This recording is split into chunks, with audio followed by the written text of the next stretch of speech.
po si Brother Eddie Villanueva, kandidato sa pagkapangulo. Magandang gabi po, Brother Eddie. Makasama po natin si Malu Mangahas, Executive Director ng Philippine Center for Investigative Journalism. At si Howie Severino po, isa sa mga haligi ng GMA News and Public Affairs at Editor-in-Chief ng GMAnews.tv. Sa panahin pong ito, magkakaroon po tayo ng 3 sets of question. At sa unang set, mga easy question po ito para mas lalo po namin makilala kayo at may kaugnayan sa inyong personalidad. Okay, unang katanungan po. Meron ba kayong hinahangaang bayani po natin na gusto niyong sundan po yung kanyang yapak? Well, sila Dr. Jose Rizal, Bonifacio, Mabini, Marcelo Del Pilar. Of course, yung bata, si Gregorio Del Pilar. Sa mga buhay pa ngayon, sinong pinaka-iniidolo ninyo? O ina-admire? Noong student leader ako si Jose W. Joke na namatay na, no? Si Hubito Salonga. Matanong nga ho namin, kailan at saan kayo naging pinakamasaya? Well, noong sagutin ako ng aking may bahay sa aking panliligaw sa kanya. Si Sister Dory, hanggang sa may kasal kami. Anong katangian po, Brother Eddie, meron kayo pero ayaw ninyo? Masyado akong... Hindi ko maiwasan yung empathy, no? Sa mga victims of injustices. Ano naman ang katangian na meron ang iba na ayaw ninyo? Yung katangiang bahala na system, yung walang concern sa bansa, yung mahal lang ang kanyang comfort zone. Baligtad yun sa aking nakalakihan o sa university life ko. Meron ho bang pagkakataon na nakapagsinungaling na kayo? Siguro sa misis ko. Nung pagkatapos ng aming honeymoon, doon ako natutulog sa mga strike areas Sa iba-ibang strike areas, sabay-sabay ko minsan sa Bulacan. Kung minsan, nagsinungaling ako sa kanya, doon lang ako sa kamag-anak, pero doon ako sa strike areas. Yan ang mga bagay na natandaan kong kasinungalingan. Brother Eddie, kung may bagay kang gustong palitan sa sarili mo, ano yon at bakit gusto niyo siyang palitan? Hindi ako nagsisisi sa mga desisyon ko sa buhay. Kahit nung ako'y makulong ng 2 beses ng Marcos time. Ewan ko, dahil nasa dugo ko siguro yung pagmamahal ngayon sa Diyos at pagmamahal sa bayan. Sa iba, stupidity. Itong decision ko, tumakbo ulit in accepting the challenge of the multisectoral groups 3 years ago. This is the height of stupidity at a glance. Your greatest extravagance? Ang paborito niyong luho? So yung pagdating sa luho, hanggang ngayon doon ako nakatira kung saan ako pinanganak. Tataka nga sila Tony Becowa ko nung dalamin ako sa bahay namin. Dito ako ba nakatira? Akala ko nasa exclusive village ka na sa Manila. Okay. Sa edad niyo pong ito, 63 years old, ano na po ang pinakamahalagang nagawa ninyo sa bayan natin? Nung ako ay maaresto ng Panginoon, naging pastor at naging evangelist for 31 years. Maraming buhay ang nabago. Bilang aplikante sa pagkapangulo, paano mo ibebenta yung inyo pong plataforma? Ang plataforma namin ay nakabatay sa tinatawag na credo, Diyos at Bayan, pagmamahal sa Diyos at Bayan. Ibig sabihin, binibigyan din namin ang tinatawag na righteous leadership. At meron kaming 7 E's, yung blueprint ng Bangon Pilipinas. The first E, eradicate bad governance and corruption. Second, energize the economy.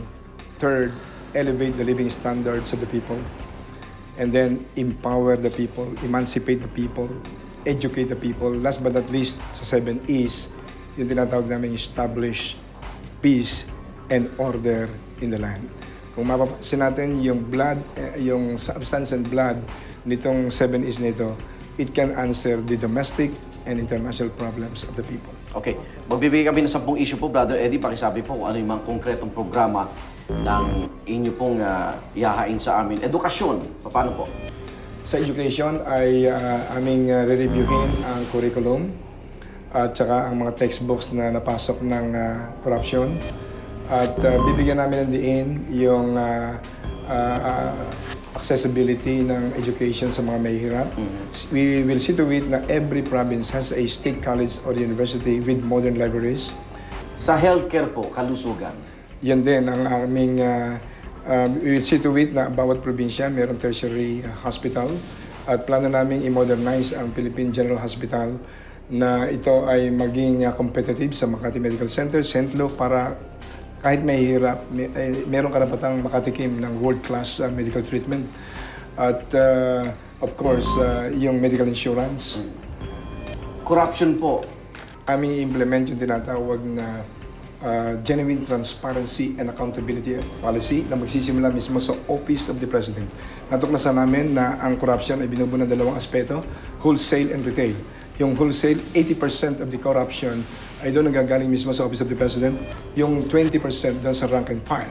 Na kapag nakita ng sambayan ng Pilipino na resolve namin itong tungkol sa wholesale corruption, matapos namin i-elevate ang economic security ng lahat ng nasa gobyerno, bibigyan namin ng ngipin at pangil ang batas, walang sacred cows, at talagang i-overhaul natin ang Ombudsman, ang Commission on Audit, ang Department of Justice. Okay. Yung pong kalikasan.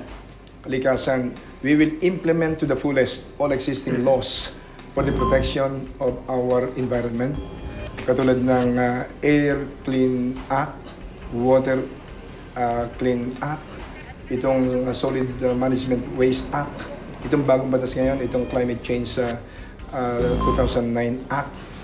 So lahat ng iyan ay implement absolutely. Usaping pera po, foreign debt. Foreign debt. Kami, ang strategy namin dito, matapos namin itayo ang isang government with moral ascendancy and encouraging the Filipino people to pay the right taxes. At the same time, we can negotiate for debt relief.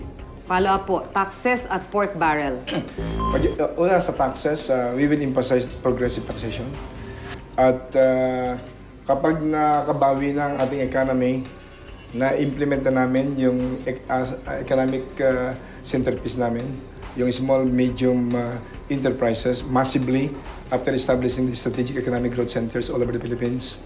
Yung baka ma-review namin, pag according to the statistics, pwede nang alisin yung IBAT. Kasi karagdagang burden yun no? Pwedeng mangyari yun. Tungkol dun sa pork barrel, magkakaroon kami ng bantay pork barrel programa.